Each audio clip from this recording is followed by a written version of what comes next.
Hi குழந்தைங்களா, எல்லாருக்கும் வணக்கம்.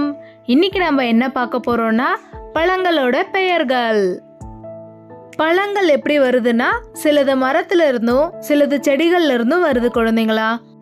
தினமும் ஒரு பழங்களை சாப்பிடணும் குழந்தைங்களா. அப்படி நாம சாப்பிட்டா நம்ம உடம்புக்கு தேவையான நோய் எதிர்ப்பு சக்தி அந்த பழங்கள்ல இருந்து நமக்கு கிடைக்கும். சரி வாங்க இப்ப பழங்களோட பெயர்களை பார்க்கலாம்.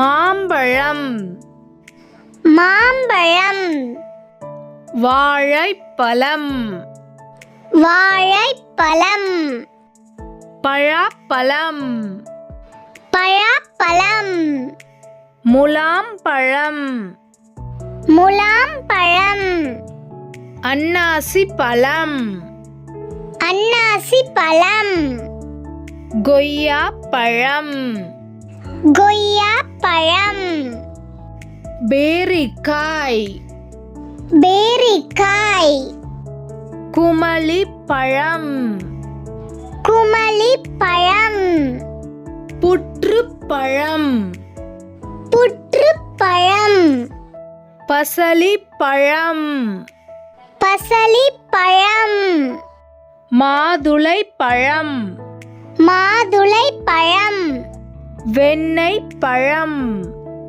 வெண்ணெய் பழம், முந்திரி பழம், முந்திரி பழம், எலுமிச்சை பழம், எலுமிச்சை பழம், பப்பாளி பழம், பப்பாளி பழம், சீதா பழம், சீதா பழம், இலந்தை பழம், இலந்தை பழம், நாகப்பழம், நாகப்பழம், பேரிச்சம் பழம்.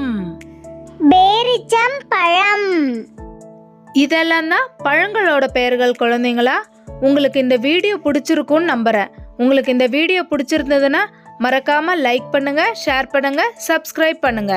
நன்றி.